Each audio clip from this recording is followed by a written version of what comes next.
I can't. So you were married in Mesa, and from Mesa and your marriage, everything was wonderful after that, wasn't it? Everything was wonderful. You loved going to Montana, right? So tell me about that. Well, I didn't ever go. Okay, we were married. We were married in December. Where did you go on your honeymoon? Okay, we were married in December in Mesa. And December 21st, exactly, right? 21st. On Right. the 20th, that evening we had a reception in St. David, and then we went to Tucson that evening for our first marriage night. Mm-hmm. And we went the next day. We would be the 22nd. That was the day, the 22nd. We went up to Mount Lemmon and Sabino, some of those places like that. Then Dad decided that he'd like to go to Bisbee and see what's on at Bisbee. So I think it was probably the 23rd we went there. The night of the Christmas Eve we were in Bisbee. That would be our first Christmas. And then Christmas Day we went back to St. David, and we were there for a little while. Then we went to his folks had Dad had bought, it was his folks car. So we drove that car up to Pleasant Grove after that, and I don't really remember that too much at all. I think we probably made it in a day. His parents came down to the marriage? His parents came down. Was that the first time you met Grandma and Grandpa? No, I met them when Dad came off of his mission. Ah. I had come from, Neil and Willadine got married that same year in November. Dad came home off of his mission in November, and I went there and met him when he first came off of his mission, and met. Oh, how nice. Then I went back to. Then I went back to California, and worked, and was going to go get married, and Dad came out to California and picked me up. And this is when he had bought a car, and he came out, and then we drove in December. So this probably was in November that I came up, that he was the business, and then he came to up to in California, and we went to Arizona, got our wedding certificate. What do you call it? License, wedding license, on the Friday before we got married on the Monday, and made sure that the temple was going to be open on that day. And so anyway, we got that done, and then he drove me to St. David. I think he stayed there one night, and then the next day was Sunday, and maybe it was Saturday, I don't know, right around there. He drove back to Aunt Phoebe's. And his parents had come down to there. Aunt Phoebe was Grandpa Brimhall's third wife. This was Grandpa. Not Rulin. Not Rulin. No.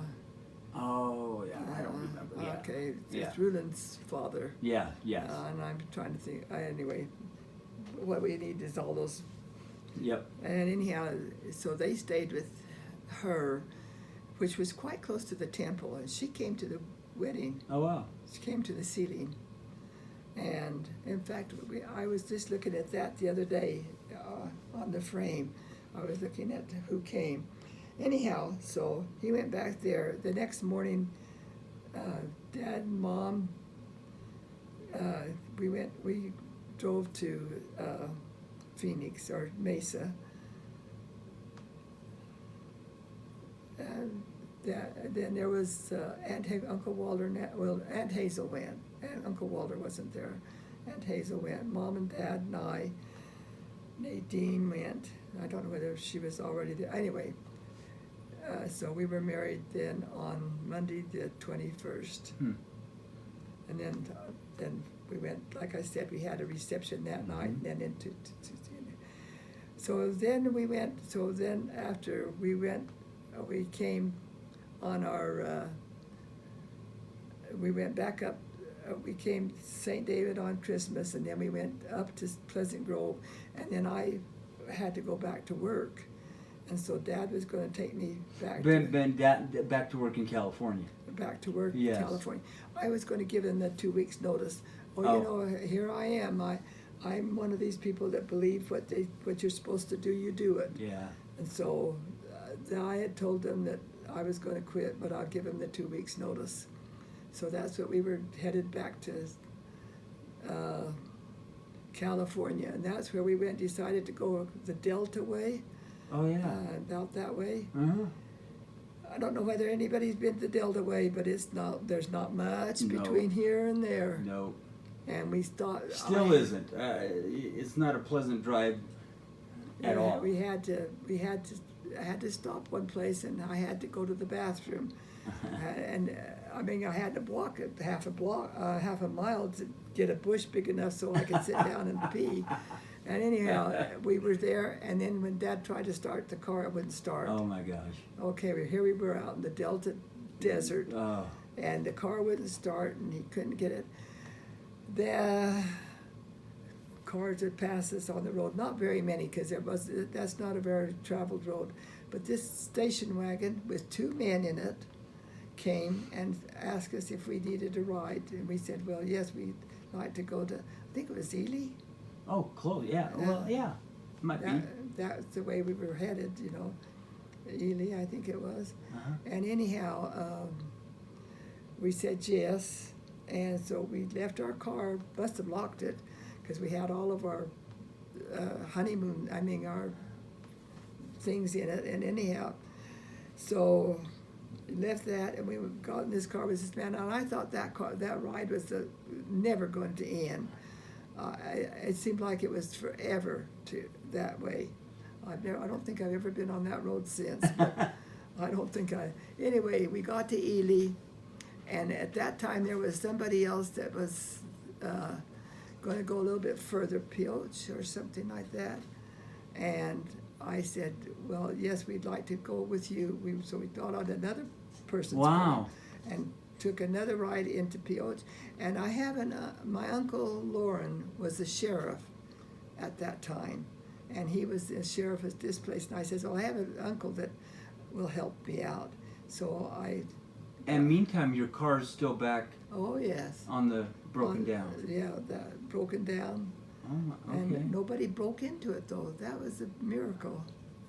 Anyhow, so we got there. Uncle Lauren didn't come, but he sent some sheriffs, some other people, and they took us to Uncle Lauren's home in Caliente, Nevada. Oh, yeah, okay. Caliente, Nevada. And Caliente is a railroad station, a little town for a railroad. It's a railroad town where the railroad would come in there, which one of the railroads would go to California, and the other way would go to Utah, Salt Lake.